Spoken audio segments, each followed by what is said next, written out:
Assalamualaikum warahmatullahi wabarakatuh. Salam sejahtera bagi kita semuanya, Bapak Ibu, adik-adik, semuanya warga Tangerang Selatan. Malam hari ini saya hadir kembali ya Mas Riko di podcast karena kita udah janjian, maka episode kedua saya membuka. Dan nanti selanjutnya Mas Riko ya. Betul, gitu. Nanti Ibu yang buka, saya nutup. Karena kalau kebuka terus nggak ditutup masuk angin Bu. Biasa Ibu ya. Bu, apa yang spesial di podcast kali ini di Kota Tangsel Bu? Ya, hari ini untuk episode kedua ini kita undang. Ada 3. Kalau kemarin 1, sekarang ada 3. Kayak buka puasa Ibu. Dua. Ada 2. Kemarin 2, sekarang 3. Siapa aja dia Bu? Ya, saya kenalin ya. Atau kenalin masing-masing aja. Jadi boleh. Biar memperkenalkan. Kayak cerdas cermat ya Bu ya. Jadi hadir dari SD mana ya Pak ya? Silakan dari mana dulu Bu? Iya. Baik, saya Taryono, Kepala Dinas Pendidikan dan Kebudayaan Kota Tangerang Selatan. Iya, Pak Taryono. Siap. Kemudian? Baik, saya Dr. Gigi Hairati, Kepala Dinas DPM P3 AKB Kota Tangerang Selatan. Dr. Gigi, Ibu? Saya Alin Hendali Mahdaniar, Kepala Dinas Kesehatan Kota Tangerang Selatan. Oh, tiga-tiganya semua ya. Kenal sama Ibu Erin ya? Ya, presenter baru ini Bu gitu ya. Wajahnya tapi nggak asing. Silakan Bu. Ya, baik, terima kasih. Saya pinjam contekannya ya Mas Riko ya. Boleh. Nah, untuk pertanyaan Dr. Alin untuk Dinas Kesehatan. Apa yang menjadi masalah utama dari sektor kesehatan nih, apalagi di tengah pandemi COVID-19. Jadi biar semuanya orang bisa lihat ya. Betul. Apa yang sudah, sedang, dan akan kita lakukan, apalagi di tengah pandemi COVID-19 ini. Dan tentu strategi apa nih yang harus dilakukan di tengah pandemi COVID, harus ada inovasi dan yang lain-lainnya. Bisa Silakan, bantu Bu. jawab ya? Boleh, langsung jawab ya. Iya, langsung jawab, tapi bukan saya yang jawab. Ibu Alin dulu. Iya. Dr. Alin silakan. Iya. Baik, terima kasih Ibu. Jadi kalau untuk masalah kesehatan, tentunya indikator kesehatan suatu daerah itu tidak terlepas dari angka kematian ibu, kematian bayi, kemudian juga angka kematian neonatal gitu. Nah, ini menjadi masalah yang masih harus terus kita optimalkan. Kemudian juga selain itu masalah kesehatan juga angka penyakit menular, penyakit tidak menular. Salah satunya juga sekarang ada penyakit emerging disease. COVID-19 ini juga menjadi masalah utama sekarang ini di bidang kesehatan yang tentunya untuk tadi mengatasi masalah-masalah emerging disease ini, dalam hal ini COVID-19 tentunya butuh inovasi-inovasi gitu. Artinya jangan sampai pada saat pandemi COVID-19 ini masyarakat tidak mendapatkan hak-hak menerima pelayanan kesehatan gitu. Dalam hal inilah supaya mereka tetap bisa menerima pelayanan kesehatan dengan baik, teknologi informasi menjadi salah satu jalan keluar supaya mereka tetap bisa kita sentuh untuk memberikan pelayanan. Artinya tadi karena dengan kita harus menerapkan protokol kesehatan di pandemi COVID-19 ini tentunya sangat terbatas sekali. Mereka harus interaksi dengan petugas kesehatan gitu. Makanya tadi bagaimana kita menciptakan komunikasi telemedicine gitu ya, supaya masyarakat bisa tetap terlayani. Kemudian juga ada hal-hal lain yang tadi pemantauan untuk ibu hamil, lansia dan lain-lain, kita gunakan teknologi informasi. Dengan teknologi informasi, hak mereka mendapatkan pelayanan tetap bisa didapat pada saat pandemi COVID-19 ini. Iya. Sejauh ini bisa ke cover Bu ya, kalau masyarakat yang amit-amit sih ya kena COVID di rumah sakit di dinas kesehatan di Kota Tangsel masih bisa tertanggulangi kah? Ke cover rumah sakitnya? Ya, alhamdulillah. Jadi rumah sakit Kota Tangerang Selatan, di Tangerang Selatan khususnya kita ada 22 rumah sakit yang melayani COVID-19. Saat ini kita mempunyai ruangan isolasi sebanyak 592 ruang isolasi dan ruangan ICU sebanyak 42.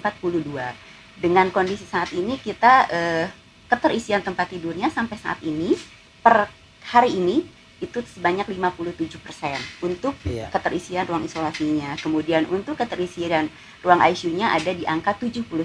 Mudah-mudahan ini bisa menurun terus. Amin. Sehingga insya Allah COVID bisa berlalu.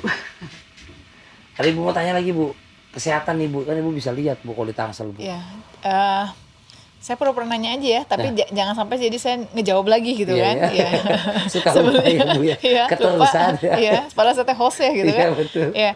Dok, kita tahu bahwa masyarakat kan di tengah pandemi COVID-19 ini kita tahu bagaimana disiplin penting, dan di satu sisi yang tadi yang ketersediaan tempat tidur dan yang lainnya. tapi juga bagaimana untuk vaksinnya nih dok, karena kan banyak yang nanya sama Ya, saya, betul. sama dokter Alin, sama dinas kesehatan, karena strategi yang dilakukan oleh kita pemerintah adalah bagaimana segera vaksinasi agar terbentuk herd immunity. Nah di kesempatan podcast ini Mas Riko, Ya. biar dokter Alin sebagai kepala dinas kesehatan yang jelasin gitu kan, bantuin saya nih untuk Ya. jelasin ke masyarakat posisi kita di mana dan kita mau ke depannya seperti apa. Baik, terima kasih Ibu. Jadi untuk vaksinasi ini memang salah satu upaya untuk kita bisa memutus rantai penularan COVID-19. Tentunya tadi selain bagaimana kita di hulu 3T tetap dilaksanakan, di hilir tadi terus memanfaatkan rumah sakit dengan tempat tidur isolasi dan ICU-nya untuk menangani COVID-19. Menciptakan herd immunity adalah salah satu upaya juga supaya kita cepat terbebas dari COVID-19 ini. Strategi untuk percepatan vaksinasi di Tangerang Selatan sendiri, tentunya kita mengikuti tahapan yang sudah ditentukan oleh pemerintah pusat. Saat ini kita sudah ada di tahapan kedua, yaitu untuk vaksin pelayan publik dan untuk vaksin juga lansia. Nah, sampai saat ini untuk target lansia dan pelayanan publik kita memang masih di angka 60 sekian persen lah ya. Jadi masih perlu akselerasi untuk bisa di tahap 2 ini nanti paling tidak di bulan Juni timelinenya itu bisa sudah selesai. Target yang harus dicapai untuk vaksinasi tahap 2 ini menurut satu data di KPCPEN di Tangerang Selatan ini sendiri ada 251.000 sekian pelayan publik dan lansia. Nah, sementara saat ini kita masih bisa melayani masyarakat Tangsel di angka 154.000. Jadi masih perjalanan panjang, tapi insya Allah dengan komitmen bersama antara pemerintah pusat dan pemerintah daerah, timeline yang sudah ditentukan oleh pemerintah pusat bisa tercapai. Gitu. Amin. Ya, Alhamdulillah. strateginya kita tadi melakukan pelayanan vaksinasi di dalam gedung, kita punya 69 fasilitas kesehatan, kemudian juga kita mengadakan vaksinasi massal on the spot, kemudian juga kita mendekatkan pelayanan khususnya untuk lansia-lansia yang tidak bisa datang ke fasilitas kesehatan, kita melakukan pendekatan based on posbindu. Ya. Ya, Cukup komplit. Posbindu tuh gini, jadi kan di setiap masyarakat biasanya ada posyandu. Posyandu kan buat balita. Betul. Posbindu itu untuk usia lansia gitu. Ya. Jadi ada yang sifatnya kita jemput bola nih. Jadi ada beberapa komunitas ya, contohnya kayak di perumahan BSD. Ya. Mereka sudah siap untuk membawa lansia untuk datang ke satu titik tertentu, spot Ya. tertentu. Nah, mudah-mudahan partisipasi publik ini juga sangat membantu ya, kayak kemarin dengan Grab, dengan Gojek, terus misalnya dengan sekarang nanti ada grup dari BSD Ya. dan saya berharap saya lagi dorong nih untuk yang swastanya yang lain pun juga bantu gitu. Betul. Untuk masyarakat di sekitarannya, yang kita yang di pemukiman juga dengan puskesmas kita gitu. Memang 69 ini ideal banyak, tapi di satu sisi akhirnya kita kan sifatnya menunggu. Ya. Maka Dr. Alin ya dengan terobosannya kita dorong misalnya di tempat-tempat umum atau ada tempat yang mudah orang datang Ya. dan kita kasih tahu waktunya, karena kalau misalnya kita kasih waktu jadi akhirnya masyarakat yang akhirnya menyesuaikan dengan jadwal vaksinasi Betul. kita gitu kan. Jadi semuanya jadi herd immunity kebentuk ya Bu ya di masyarakat ya. Iya, kenapa jadi saya bantu jauh Dr. Alin? Ini tahu Iya. semua. Iya, Bu, benar-benar. pokoknya Iya. tenang. Bapak juga sabar sama Bu Erin juga. Kita Iya, akan iya. lanjutkan lagi sambil minum supaya nggak tegang Iya, gitu ya. silakan, Kita lihat silakan. pesan-pesan berikut ini.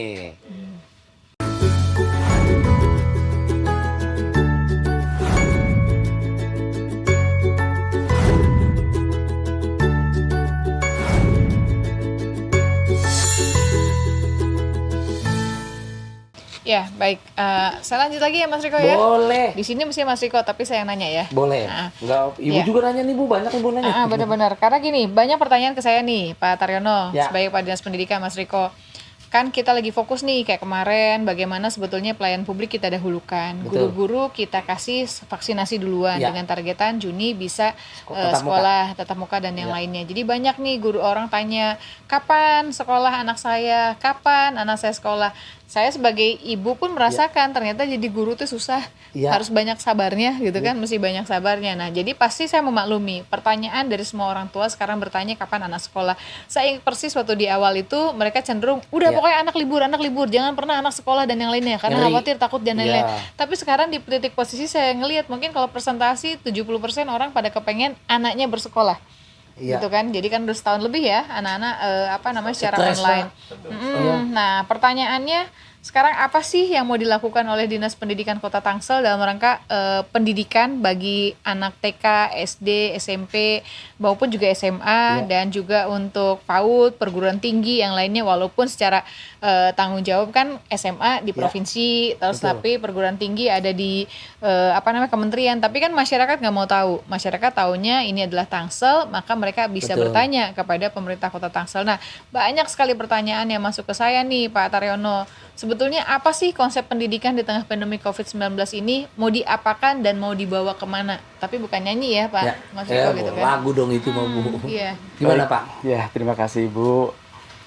Seperti yang kita ketahui bahwa sudah setahun lamanya kita berada di pandemi COVID-19 dan ini berdampak pada pelaksanaan pembelajaran di sekolah. Karena dalam rangka untuk mencegah paparan virus corona, maka sangat terpaksa pembelajaran dilaksanakan secara jarak jauh. Ya. Ada dua prinsip di sana yang penting. Yang pertama adalah prinsip yang pertama adalah bagaimana agar peserta didik, tenaga pendidik dan masyarakat semua dalam keadaan sehat. Ya. Tapi di sisi lain, di seberang sana, justru kita harus memperhatikan perkembangan mental anak, Betul. psikososial peserta didik. Ini yang terasa berat. Satu sisi kita tetap sehat, tapi di sisi lain justru anak merasa sudah terlalu bosan dengan belajar di rumah. Betul. Orang tua siswa sudah terlalu Stres, repot Pak. untuk mendampingi terus, stres begitu. Saya ngajarin anak saya yang stres Pak, mendampingin Pak tiap pagi, Ya, ngerasanin. makanya mohon izin saat ini yang kita lakukan di Tangsel adalah yang pertama tetap menjaga protokol kesehatan dengan tidak melakukan pembelajaran tatap muka, tapi di sisi lain terus didorong inovasi-inovasi kreativitas guru dalam melaksanakan pembelajaran. Bagaimana bisa melaksanakan pembelajaran yang bermakna dan menyenangkan tapi dihadirkan secara jarak jauh. Dan juga kami melakukan berbagai kegiatan termasuk webinar parenting dalam rangka membekali para orang tua siswa agar bisa secara kualitas itu bisa mendampingi putra-putrinya, anak bisa merasa senang dan seterusnya. Sehingga anak tidak merasa terbebani apalagi sampai depresi, kemudian bosan dan sebagainya. Ini yang kami lakukan terus sementara ini di masa pandemi COVID-19. Iya. Ibu. Masalah yang sering dihadapi itu apa Pak sebenarnya? Kalau di dunia pendidikan khususnya? Ya, Solusinya. bahwa pembelajaran secara online memang sudah setahun lamanya dan seperti biasa dilakukan, tapi memang banyak kendala, diantaranya adalah yang dirasakan oleh para orang tua siswa tadi, karena waktunya memang terbatas, di tengah kesibukan para orang tua, bekerja dan sebagainya, sehingga waktu mendampingi, terutama untuk jenjang SD dan TK tentu menuntut benar orang tua bisa mendampingi, tapi orang tua dengan kesibukannya nggak bisa. Kemudian ini yang kami lakukan adalah dengan mengkombinasikan antara pembelajaran online dengan pembelajaran luringnya. Jadi kami mendorong bagaimana guru-guru itu bisa melakukan home visit, kunjungan ke rumah peserta didik, agar paling tidak dengan gurunya datang ke rumah peserta didik itu bisa mencairkan persoalan-persoalan kerinduan terhadap teman-temannya, kerinduan ke sekolah dan sebagainya. Dan memastikan bahwa anak-anak peserta didik di rumah itu dalam keadaan sehat. Ya, seperti kita ketahui ada beberapa kasus terjadi pelecehan dan sebagainya. Nah, dengan guru hadir di rumah itu bisa memastikan anak dalam keadaan sehat. Kemudian di sisi lain, masalah lain adalah banyak orang tua siswa memang dengan keterbatasan infrastruktur, hardware dan softwarenya, maka ini kami berikan beberapa solusi, diantaranya adalah dengan bantuan-bantuan perangkat komputer dan sebagainya. Alhamdulillah pelaksanaan Bosnas di Tangsel berjalan dengan baik, dan itu termasuk diantaranya melengkapi berbagai infrastruktur untuk itu, termasuk bantuan kuota yang diberikan kepada peserta didik. Itu sementara itu. Iya, memang saya tambahin dulu ya? Boleh. Nggak apa-apa ya? Boleh, Ibu nambah pakai kecap, pakai sambal. Ibu mau nambah. Karena mumpung podcast ini mudah-mudahan sebagai bentuk pertanggungjawaban saya selama 10 tahun Betul. ini, dan mudah-mudahan juga menjadi inspirasi dan masukan ya, karena kan Masyarakat nanti jelas. 20 April selesai nih, tinggal dilanjutkan oleh Pak Taryono tentu dengan kepemimpinan wali kota yang baru yaitu Pak Iya. Ben. Jadi gini, saya kemarin ada sebuah pengalaman. Betul. Jadi saya agak khawatir betul memang terhadap anak-anak. Iya. Jadi kalau anak saya kan SMA ya, yang Iya. terakhir itu memang PR saya ini gimana caranya biar tidak terjadi persoalan hal-hal yang misalnya ada tentang apa ya, yang di dunia maya yang serem-serem lah buat Betul, anak-anak kita kan. Saya betul. dengar kabar, nanti saya juga pertanyaannya ke Bu Hairati sebagai kepala BPMP 3KB. Cuman satu yang menarik nih Pak Taryono kemarin nih Pak Riko, saya anterin keponakan saya, kebetulan keponakan saya kan ada yang di Bandung, ada yang di sini di Iya, Tangsel. Jakarta, Jadi Tangsel. mereka kelas 4 SD lah, Ya. dengan gaya yang masing-masingnya, dan Ya. satu lagi baru TK tuh, TKA gitu kan. Terus pada saat saya ajak mereka ke mall, Ya. Ante kan saya dibilangnya ante ya, tante, Tante, tapi kan Ante. biar keren saya Nggak sebutnya aunty ya, ante. ya. Enggak, tadinya mau auti tapi orang Sunda jadi ante gitu kan. Ada ante. Terus ante ya ke mall yuk. Saya agak khawatir kan, cuman ya udah, tapi enggak Bu ante, nanti pakai masker kan katanya. Ya. Pokoknya ini udah bawa hand sanitizer-nya. Protokol. Berarti itu mereka udah nempel, buat anak seumur itu mereka udah tahu harus pakai masker gitu Ya. kan, harus segala macam. Dan ternyata pas masuk ke mall mereka dengan tertib baris gitu Ya. kan, harus diperiksa, dicek mungkin sama ibu bapaknya, sama Ya. kakak adik saya mungkin juga suka dibawa ke mall. Ya. Dengan berbaris lah 3 keponakan ini masuk ke mall. Ya. Terus udah gitu mereka pakai hand sanitizer sendiri. Terus yang lucunya pas mau naik eskalator, Hah? terus kan di eskalator tuh kan memang wajib ya ada yang tanda silang, harus Ya, berapa jarak jaga itu. jarak, Iya. ya. Jadi saya tuh disuruh nunggu. Jadi beneran, tunggu ante nanti pakai ini ya. Jadi satu keponakan saya yang Oh. namanya Rakim naik dulu. Setelah itu nanti ada keponakan satu lagi, nanti Rai. Terus udah gitu adiknya ngantri tuh di eskalatornya, nggak ada jarak. Tapi pas udah naik, gabung lagi gitu kan. Jadi menurut saya nih ada satu hal yang menarik yang harus dikaji nih di Tangerang Selatan. Iya. Jadi bagaimana sebetulnya anak-anak seusia seperti itu tuh nempel secara regulasi aturan. Betul. Itu sangat mudah. Nah, tapi di satu sisi regulasi aturan itu harus diperjelas dengan tanda misalnya Ya. kalau masuk ke sekolah harusnya jalur sebelah sini, kalau keluar harusnya sebelah Ya. sini, kursinya disilang artinya apa. Mereka udah tahu tuh, mereka Ya. dan yang lainnya. Cuman namanya masih anak-anak, nah butuh pengawasan. Betul. Pada saat ada tanda mereka mengikuti, pada saat tidak ada tanda mereka gabung lagi. Nah Iya. berarti caranya, metodenya adalah pengurangan. Satu kelas itu harus berapa Maksimalnya sehingga kali ya. guru mampu untuk melakukan pengawasan. Oh. Nah, jadi saya sangat berkeyakinan semoga mudah-mudahan guru-guru itu Juni targetnya di Tangsel sudah terpenuhi vaksinasinya, terus sarana prasarananya sudah disiapkan. Terus metode pembelajaran dikurangi anaknya, Betul. bisa misalnya kelas 1 yang tadinya Kehadirannya, 28 anak mungkin bisa dibagi 2, terus satu kelas Betul. bisa jadi berapa guru, terus udah gitu juga tentu dengan pengawasan yang melekat dibantu dengan orang tua. Itu Betul. sangat mungkin bisa seharusnya mungkin bisa saja dicoba di sekolah-sekolahan yang memang punya fasilitas yang baik. Kita mulai dari sekolah kita yang tanggung jawab kita, misalnya Betul. SD dan SMP. Mudah-mudahan sih harusnya sih kita punya keyakinan ya. Jadi online berkombinasi dengan offline, online to online lah, apalah namanya terserah lah itu. Oh iya, saya udah dikasih tahu, kebanyakan saya ngobrol, Oh jadi iya. ada apa ini, Mas Riko silakan. Kita mau dengerin iklan dulu Bu, karena kita butuh minum Bu supaya nggak seret Iya, ya. iya. Nanti kita lanjutin lagi, jangan kemana-mana, tetap di podcast Kota Tangerang Selatan.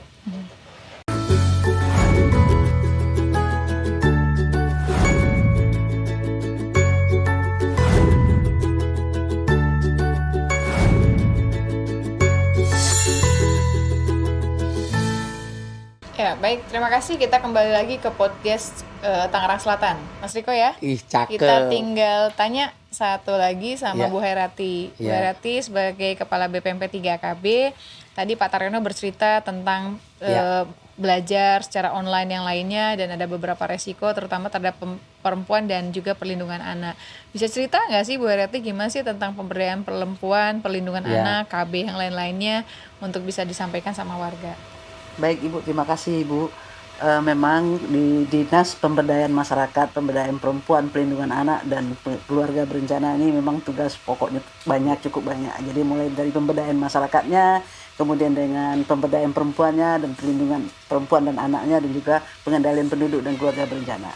Dari mungkin dengan adanya pandemi COVID ini yang lebih menonjol masalah yang terjadi saat ini adalah kekerasan terhadap perempuan dan anak. Iya, Ya mungkin akibat dengan banyaknya WFH, sebagian orang tua banyak di rumah, termasuk anak-anak tadi yang belajar secara online, sehingga waktu berkumpul di rumah dengan keluarga itu semakin banyak, sehingga persoalan-persoalan atau gesekan-gesekan yang biasa terjadi akan semakin banyak, sehingga kasus kekerasan terhadap perempuan dan anak di era pandemi ini memang cukup meningkat, Bu.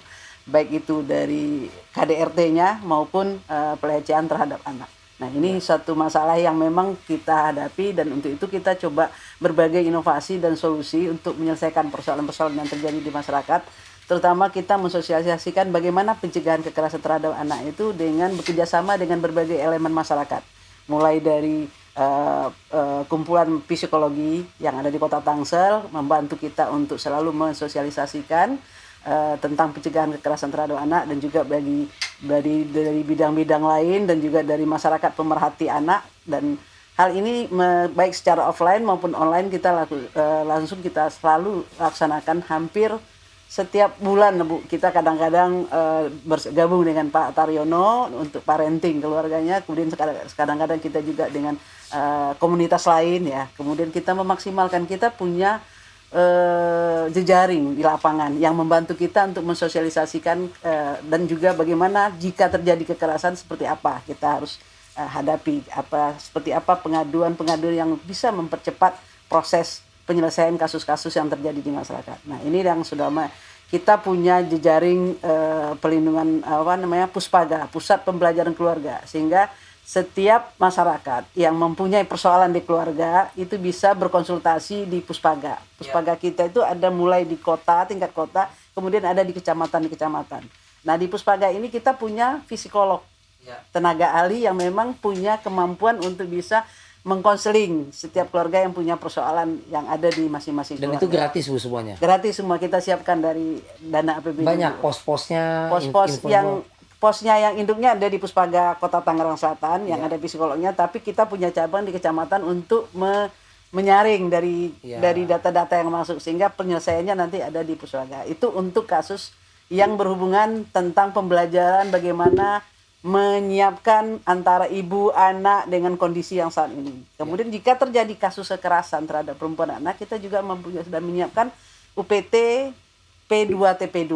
Di sana itu adalah untuk menyelesaikan setiap pengaduan-pengaduan kasus kekerasan maupun pelecehan terhadap perempuan dan anak, untuk didampingi sampai kita menyelesaikan kasus itu sampai tuntas. Jadi di UPT kita dengan era COVID ini kita bikin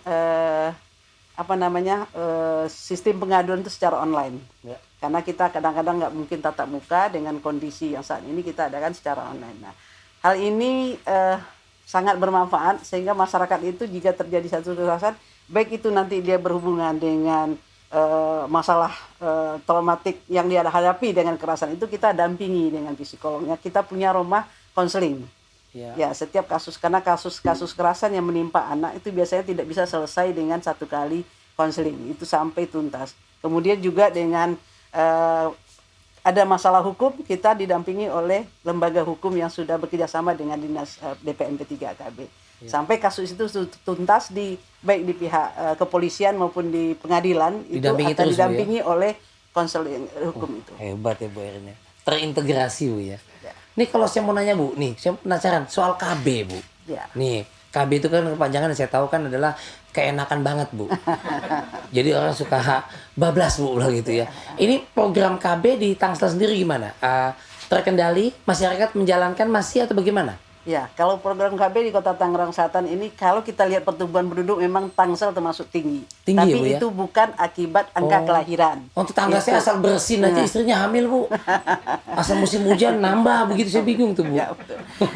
Jadi memang pertumbuhan penduduk itu kita baca di imigrasi, tapi kalau untuk angka kelahiran itu terkendali dengan baik. Karena kita bisa melihat dari indikator-indikator KB, banyak para pasangan usia subur itu sudah memakai aseptol. KB, baik itu dia pilih implan, mau pilih dia suntik, mau pilih dia pel, itu tergantung dengan kondisi kesehatan mereka. Kalau pel berarti di lantai dong, Bu, kalau pel, Bu.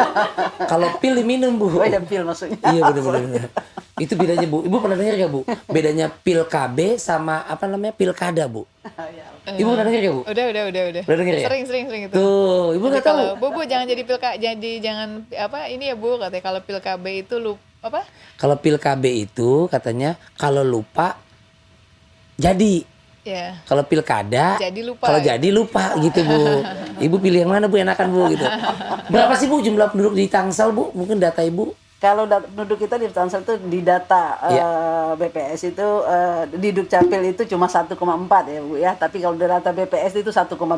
Besar ya Bu Erin segitu? Jadi ada 300.000 orang Tangsel yang tinggal di Tangsel tapi belum berKTP Tangsel. Oh, tingkat Ya. pertumbuhan tadi Pak cukup tinggi Karena kan? migrasi, jadi orang Oh, datang ke migrasi. Tangsel sebetulnya. Daerahnya enak Bu, katanya Ya, adem, masih banyak pohon, alhamdulillah, air nggak tanahnya apa-apa. bagus. Nggak apa-apa, yang penting jangan jadi beban kota, tapi itu menjadi potensi untuk kota gitu. Benar. Jadi yang punya pendapatan, memang yang secara kemampuan mandiri dan yang lainnya. Iya. Jangan misalnya dari daerah akhirnya jadi pengangguran di sini dan yang lainnya. Beban kita Bu ya. Itu menjadi beban. Jadi berharap ya kita kan nggak bisa ngelarang. Selalu Iya. kan setiap lebaran ya dulu inget banget waktu pas sebelum Covid itu tuh. Bagaimana mencegah agar warga Tangsel tidak banyak datang ke sini karena angka pengangguran menjadi naik dan yang lainnya. Ya nggak mungkin lah, kita kan NKRI ya. Iya. Kita nggak mungkin NKRI Kemana melarang. aja. Mas Riko aslinya bukan di sini, lahir nggak di sini, berarti Mas Riko nggak boleh ke sini kan nggak mungkin Iya. gitu. Tapi yang penting adalah pada saat menjadi warga Tangsel, datang ke Tangsel tidak menjadi beban kota. Punya skill Iya, kalian gitu betul. ya. Jangan jadi beban dan benalu sih ya gitu ya. Saya sempat diajak Bu pindah dari Tangsel. Ke? Saya sempat minat itu. Nggak mau ke Libanon Bu. Oh, Suriah. Enggak. Udah adem di sini mah Jangan gitu ya. sini aja gitu ya. Mau di sini aja udah adem. Tangsel saya kecil lahir dari sini dari tahun 77 Bu saya Bu. Jadi senang sekali dan kemajuannya memang kalau flashback before afternya memang terasa banget kemajuan ambience ya Bu ya. Jadi kayak kota gemerlap, penyokong ibu kota negara. Kan yang elit-elit juga banyak di Tangsel. Ya. Udah kota metropol itu rumah sakit, sekolah, udah kelasnya udah grade-nya A semua ya Bu ya. Iya. Apalagi mau diapain lagi Bu kota Tangsel Bu? Jadi saya ngerasa betul ya perbedaannya dan saya bersyukur menjadi Iya. wali kota Tangsel karena saya punya banyak warga yang sangat luar biasa. Jadi walaupun Tangsel sebagai daerah baru usianya 12 tahun, Iya. tapi kalau lomba-lomba tingkat nasional nih udah masuk kota metropolitan. Lomba apa, Jadi Bu? Medan, kita disamainnya dengan Medan, Bandung, Grade-nya? Surabaya ya kita masuk. Jadi padahal Wow. kita daerah baru. Karena apa? Karena hitungan dari kementerian itu metropolitan tuh di atas 1,2 juta, bener nggak Bu ya? Iya. Kalau nggak salah ya sekitar 1 juta lebih lah, itu berarti masuk kota metropolitan. Tetapi ada yang saya rasakan betul perbedaannya, Iya. yaitu keguyuban guyub, antar ya. warga dan kekeluargaan. Coba Mas Riko sama tetangga kan masih kenal kan? Masih. Masih ada misalnya pemilihan RW, terus makanya kenapa kita dorong balai warga tuh, kita bikin balai Gotong warga untuk royong. tempat kumpul, terus Iya. misalnya kalau ada apa-apa tuh saling kenal, tetangga kiri kanan kenal dan yang lainnya. Makanya saya jaga betul karena ini potensi. Jadi makanya kenapa pada Iya. saat saya kampanye pilkada pertama, mari menata Tangsel rumah kita bersama. Nah, periode keduanya, mari menata Tangsel rumah dan kota kita bersama. Jadi rumahnya udah sebagian nih kita benerin fondasi awal di 5 tahun. Iya. Yang berikutnya adalah menata kotanya. Jadi alhamdulillah yang saya cerita itu loh Mas Riko. Iya. Dulu tuh ada disparitas antara orang komplek di luar komplek. Orang Sekarang kampung, ini ya. sesama komplek, antara misalnya klaster sini atau beda perumahan, Iya. pintu gate-nya ini sampai hari ini aja ada tuh. Saya masih belum beres-beres. Padahal sebetulnya kan komunikasi yang baik dan yang lainnya, tapi masih ada mereka walaupun protes ke saya, tapi masih ada pertemuan silaturahmi yang bisa diselesaikan. Terus misalnya ada rumah ibadah Ya. yang buat itu, terus mereka berkumpul bersama-sama, dan ini terasa pada saat pandemi COVID bagaimana saya sangat terbantu oleh masyarakat. Saya ingat persis bahwa banyak di kota-kota yang sekitaran kita Ya. itu membuat titik checkpoint ada sampai 30 ya waktu itu ya. Ya. 30, 20. Betul. Kalau saya cuma bikin 7 checkpoint. Tapi saya perbanyak checkpoint di tingkat levelan RT dan RW. Ya. Saya yakin rumahnya Mas Ya, Riko juga sudah. kalau yang di komplek kan ditutup ya. Betul. Bahkan disuruh muter-muter dulu gitu Benar. karena ada Satgas Covid-nya. Iya. Dan jadi saya udah pokoknya yang in out-nya keluar masuk itu ya cukup di lingkungan RT RW. Benar. Dan partisipasinya luar biasa. Keren banget saya ngelihatnya bagaimana saling orang membantu pada saat mereka kesusahan, ada mereka memberikan jimpitan atau yang bisa simpen di satu titik untuk orang yang tidak mampu membawa beras dan sembako dan yang lainnya. Benar, Itu di Bu. awal-awal terasa betul bahwa Iya. guyup kekeluargaan itu ada di wilayah Tangerang Selatan. Saya di komplek jujur saya penyintas Bu. Saya entah bagaimana Desember lalu lah, Januari Iya. saya kena nggak tahu udah pada potong udah isolasi mandiri, isoman di rumah udah. Lingkungan tuh kan kadang-kadang penerimaan masyarakat ada yang nyebelin, Iya. ada yang udah biasa aja karena Iya. pendidikan dan sosialisasi. Itu betapa guyupnya di Tangsel. Bukan karena saya, teman-teman yang lain juga pas gantian gitu. Pas sakit lidah saya nggak ada rasa nih, hidung nggak ada rasa, tapi hati saya sih penuh rasa, saya bilang gitu. Akhirnya makanan, vitamin, obat datang aja dari siapa tetangga. Padahal kata kalau tinggal di komplek, oh katanya siapa bilang udah nggak kenal kiri kanan. Kalau di PK, ini enggak, saya di Tangerang, saya kan tinggal di Bintaro yang katanya daerahnya bagus gitu segala macam. Tapi saling bantu. Pas ada gini kita bantu nyokong, ih guyup ya. Iya. Dan itulah Indonesia ya nggak Bu? Iya, dan saya jaga betul karena kita lihat contoh di ya tetangga kita kan ada juga yang nggak kenal kiri kanan Betul. terus apa-apanya. Kalau di sini pernah ada kejadian kan ya mungkin saya tahu persis di awal ya sempet ada sampai nangis tubuh saya diusil dikucilkan karena waktu itu kan seolah kalau yang kena covid tuh aib lah dan yang lainnya. Terus ya curhat yang lainnya saya turunkan, saya telepon Pak RT RW-nya. RT RW-nya yang bergerak meyakinkan tetangganya, yuk kita bantu bareng-bareng. Luar biasa, keren banget, saya terbantu banget waktu pas di awal-awal Covid itu 700 RW, lebih dari berapa ribu RT yang saling bahu-membahu membantu kami. Waktu Covid Jadi ya, Bu? waktu Covid awal-awal itu dan bagaimana juga untuk misalnya pemuka agama, pengurus DKM, gereja Membantu. maupun juga dari Hindu, Buddha dan yang lainnya juga luar biasa. Aware-nya mereka, perhatiannya mereka, apa yang bisa saya bantu Bu Airin gitu kan, meyakinkan seluruh pengurus DKM Iya. untuk tidak buka masjid.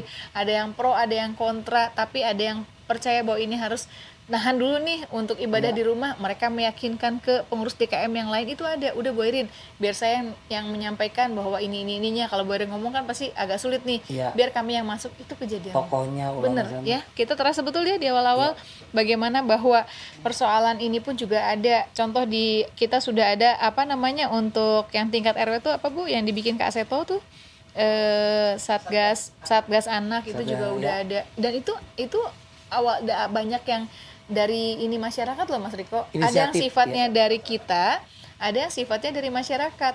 Kader kesehatan ya, saya ingat persis di awal saya jadi wali kota sekitar 1.500. Sekarang kader kesehatan minimal 5.000 lebih. Ada dan terbagi. Bahkan sekarang nih saya nggak boleh lagi nyebutnya kader posyandu. Tapi Kader kesehatan. Karena posyandu buat anak-anak, sekarang juga kita punya kader posbindu untuk Posbindu, ya. untuk yang Lansia, lansia. iya. Jadi makanya kalau saya ngomong posyandu Bu, posbindu juga ada katanya gitu. Iya, Dan bener, alhamdulillah bener, dan bapak-bapaknya juga ada ya. Ada bapak-bapaknya, Iya. ada. Jadi segmented untuk lansia. Ada. Alhamdulillah ada perkumpulannya. Untuk yang masih anak muda juga ada gitu. Jadi yang baru menikah ya alhamdulillah berumah di Tangsel, BPHTB naik ya gitu, PAD kita juga naik, ada dan segmented yang mereka sudah lama kayak Mas Riko dan orang tua dan yang lainnya misalnya pindah dari mana ada dari sini, mereka sudah merasa memiliki Tangsel. Ya kalaupun sampai ada bahasa buat mereka Bu Airin, sampai tua pun juga kita di sini, mungkin meninggal juga kita di sini. Jadi modal walaupun usianya baru 12 tahun karena rasa mencintai kota Tangselnya luar biasa sehingga dorongan itu juga alhamdulillah terbantu. sampai Jadi pengen meninggal di sini ya. Tapi nggak sekarang kan Bu oh ya. iya, janganlah nanti aja semoga kita panjang umur gitu kok saya iya. Meninggal Iya. itu. Jadi Mas Riko saya ingat persis kok waktu di awal saya jadi wali kota tuh ya. Jadi ibu tinggal di mana gitu kan? Oh saya tinggal di Ciputat Jakarta Selatan. Oh di mana sebelah mana? Padahal setahu saya itu Tangsel. Ibu tinggal di mana? Saya tinggal di yang perbatasan tuh Rempoa ya. Saya Rempoa Jakarta betul. Selatan. Selalu bicaranya Jakarta Selatan loh. Iya. Kalau yang daerah sana tuh. Tapi pas sekarang Bu Airin saya warga ibu. Wah seneng banget itu. Jadi kalau pada saat saya ada acara apapun juga Bu Airin saya warga ibu. Jadi alhamdulillah karena guyubnya ada, mencintai kotanya ada. Bangga. Jadi siapapun pemimpinnya alhamdulillah punya modal itu yang harus saya berharap sih terus bisa dijaga keguyuban kekeluargaan itu karena itu modal untuk melakukan pembangunan dan penataan kota di Tangerang Selatan. Saya pengen itu Bu Airin, saya warga ibu. Pas ketemu Ustaz, Bu Airin, saya mantu ibu Bu. Gitu. Cuman nggak tahu deh ibu nggak ngakuin sih Bu gitu. Susah jadi mertua saya ini gitu. Bu, masih ada lagi nggak Bu yang kita mesti tanya Bu kepada perwakilan kepala dinas Bu yang lain-lainnya Bu? Paling saya cuman ini aja. Yang tadi saya bilang bahwa Tangsel ini kan warganya guyup, warganya kekeluargaannya dan sebagai orang yang mencintai kota Tangsel nih, Dr. Alin, Pak Taryono, sama Bu Herati, mimpinya apa sih buat Tangerang Selatan gitu? Kecuali jadi wali kota ya Pak, Bu ya? Boleh sangat boleh. boleh, ya. Saya mau jadi wali kota Bu Airin, minta dukungan dari partainya Bu Airin, boleh gitu. Boleh. Pantas bajunya kuning terus ya Bu? Bagus tuh warnanya Bu. Ini bukan kampanye, bukan. Gitu. Lebih ke karena kan untuk nyalon kan mesti ada dukungan dari partai. Oh iya. Mas Eko mau nyalon? Saya mau nyalon, mau dikirimbat sih Bu kemarin. Nyalon. Harapannya Pak, tuh bener tuh. Ayo, siapa mau jawab dulu ya? Kata Ibu. Seperti kita ketahui bahwa pendidikan itu urusan yang penting bagi masyarakat. Kalau kita menginginkan kota yang maju, bangsa yang maju tentu harus dimulai dari pendidikan yang berkualitas. Iya. Jadi dalam rangka untuk meningkatkan kualitas pendidikan, maka ada dua hal yang penting. Yang pertama adalah meningkatkan akses pendidikan. Jadi sebanyak mungkin, seluas mungkin masyarakat yang bisa mendapatkan akses pendidikan. Ini tentu menjadi perhatian. Dan alhamdulillah di Tangsel, kalau kita melihat APM kita Bu ya, tinggi sekali, bahkan melewati batas target kita, tinggi Pak itu ya. Iya. Terus yang kedua, kita harus memperhatikan kualitas. Jadi yang pertama tadi aksesnya punya, tapi kita juga harus memberikan pelayanan pendidikan yang berkualitas. Maka kita akan mengejar terus agar kualitas pendidikan kita baik ya. Iya. Kemudian di dalam kualitas itu tentu ada faktor-faktor yang menjadi penentu, diantaranya adalah guru yang berkualitas, kepala sekolah yang berkualitas. Nah ini yang perlu terus kita upgrade terus Betul. dalam rangka meningkatkan kualitas guru dan kepala sekolah. Iya. Di samping itu bahwa terkait dengan kualitas pendidikan juga, kita bukan hanya ingin mencerdaskan kehidupan bangsa, mencerdaskan anak-anak, tapi bagaimana anak-anak kita juga memiliki karakter yang positif.